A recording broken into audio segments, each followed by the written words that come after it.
Good evening বন্ধুরা, আমি আজ আপনাদের সামনে নিয়ে এসেছি ক্যাপসিকাম পনির বার্গার। তার জন্য লাগছে বার্গার, কুচানো ধনেপাতা, 3 ধরনের capsicum, green, red, yellow, tomato কুচি, লাগছে সস, পনির, গরম মশলা পাউডার, লবণ, চিনি, কুচানো পেঁয়াজ, কুচানো শসা, আর লাগছে জিরে ধনে পাউডার। আরও লাগছে আমার বয়েল পটাটো। এখন আমি যে পনিরটা নিয়েছিলাম ওটা টুকরো টুকরো করে কেটে নিলাম। এখানে আমি নিয়েছি 200 গ্রাম পনির, এবং আরও লাগছে আমার চিজ আর বাটার। এখন আমি গ্যাসের ওভেনে একটা কড়াই বসিয়ে দিলাম এবং ওর মধ্যে দিয়ে দিলাম রিফাইন অয়েল। রিফাইন অয়েল দেওয়ার পরে এটা গরম হয়ে গেলে আমি ওর মধ্যে দিয়ে দেব আগে থেকে কুচানো পেঁয়াজ। পেঁয়াজটা আমি দিয়েও একটু নাড়তে থাকলাম এবং ওর মধ্যে আমার আগে থেকে কেটে রাখা টমেটো কুচি দিয়ে দিলাম। এর মধ্যে প্রচুর পরিমাণে হাই প্রোটিন থাকে, তাই আমাদের মাসেল রিপেয়ার খুব সাহায্য করে। এবং ওর মধ্যে দিয়ে দিলাম লবণ। লবণ দেওয়ার জন্য ওর থেকে ময়েশ্চার বেরিয়ে যায় পেঁয়াজ আর টমেটো থেকে, তাই ওটা লবণটা মিক্স হয়ে গেলেই ওটা গলতে থাকে, জল বেরিয়ে যায়। আর এতে আমি একদমই জল ইউজ করব না, কারণ এটা খুব জল ইউজ করলে এর ময়েশ্চার থাকে, ওই ময়েশ্চারেই এটা হয়ে যায়। এক্সট্রা বাইরে থেকে জল অ্যাড করতে হয় না। এর মধ্যে দিয়ে দিলাম ধনে পাউডার, জিরে পাউডার। এটা আমি কনস্ট্যান্টলি নাড়তে থাকবো। নাড়তে নাড়তে এগুলো আমার গলে যাবে। এটা মেন্টাল হেলথেও সাহায্য করে পনিরটা।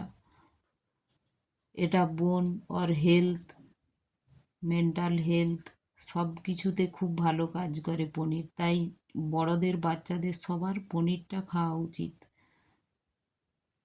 টিথেরও হেলথ ঠিক থাকে। এবং এখন এটা নাড়তে নাড়তে দেখব প্রায় মিক্স হয়ে আসছে সব মশলাগুলো। তখন এর মধ্যে দিয়ে দিলাম আমার 3 ধরনের capsicum, green capsicum, yellow capsicum এবং রেড ক্যাপসিকাম। এই ক্যাপসিকামের মধ্যেও প্রচুর ভিটামিন থাকে। তো এইগুলোকে ভালোভাবে এর মধ্যে কন্টিনিউ মিক্স করতে থাকবো। মিক্স করতে করতে দেখব এগুলো থেকেও জল বেরিয়ে এসছে। আমরা দেখুন পুরো প্রসেসটায় একটু আমরা জল ইউজ করছি না, তবু এটা দেখুন কন্টিনিউ কত নরম হয়ে গেছে এবং একসঙ্গে প্রায় লেগে লেগে গেছে। এখন এর মধ্যে দিয়ে দেব আমাদের আগে থেকে বয়েল করে রাখা পটাটো।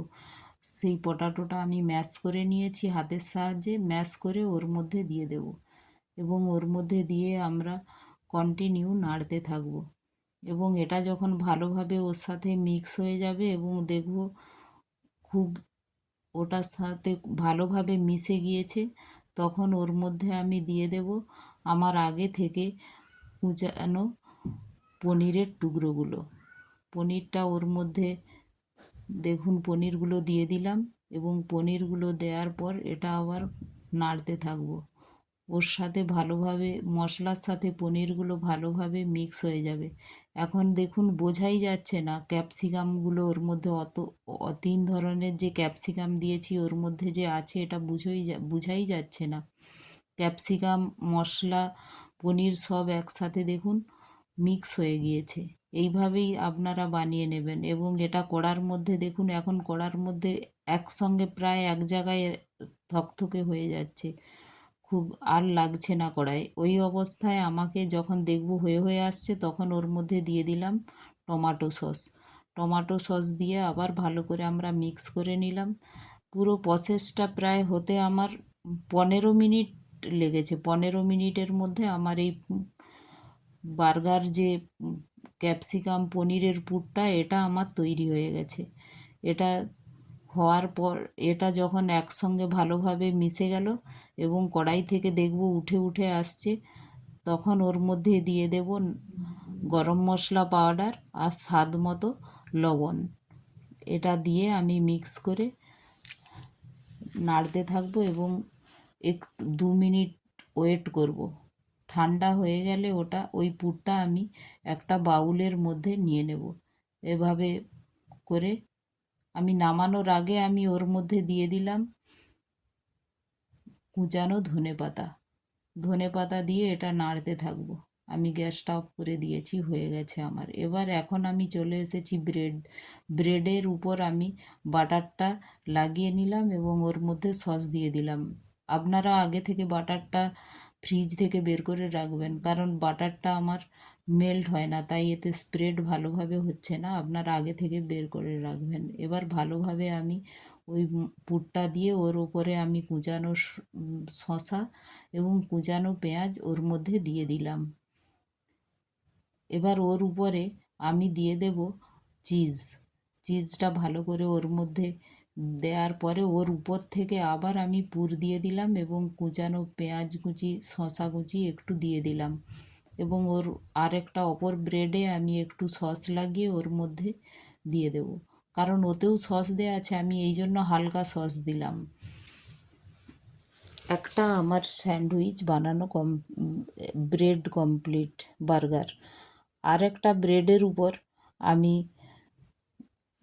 পুর দিয়ে দিলাম এবং ওর মধ্যে দিয়ে দিলাম কুচানো শসা কুচানো পেঁয়াজ এবং ওর উপরে আবার আমি দিয়ে দেব চিজ দিয়ে অপর একটি ব্রেডের মধ্যে আবার একটু সস লাগিয়ে নেব।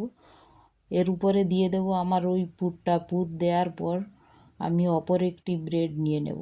পুরটা ভালো করে আমি স্প্রেড করে দেব, চামচে করেই আমি এটা ভালো করে স্প্রেড করে দিলাম।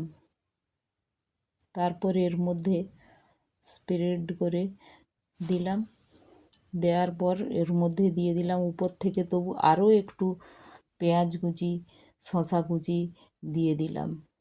দেখুন এটা দেখতে কত সুন্দর হয়েছে।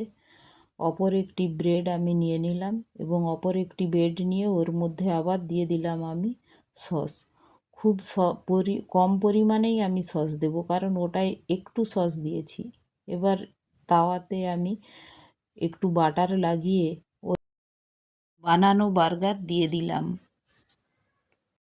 এবার সাইড থেকে আমি একটি হাতার সাহায্যে ওই গরম যে বাটার সাইডে আছে ওটা একটি হাতার সাহায্যে আমি তুলে তুলে উপরে একটু লাগিয়ে নিলাম। উপরে লাগিয়ে দিলে দেখা যাবে ওটা খুব হালকা সুন্দর বাটারের স্মেল আসবে, আর উপরটাও তৈলাক্ত ভাব দেখা যাচ্ছে। দেখুন কত সুন্দর হয়েছে। এখন আমার এটা কমপ্লিট হয়ে গেল। এবার এটা আমি সার্ভ করব। একটা প্লেটে নিয়ে নিলাম এবং গার্নিশিংয়ের জন্য আমি ক্যাপসিকাম আগে থেকেই কেটে রেখেছিলাম। তো আপনারা এইভাবেও গার্নিশিং করতে পারেন, আর এইভাবেও আমি দুরকম করে গার্নিশিং করে দেখালাম। আপনারা এইভাবেও করতে পারেন। আপনারা অবশ্যই বাড়িতে বানাবেন।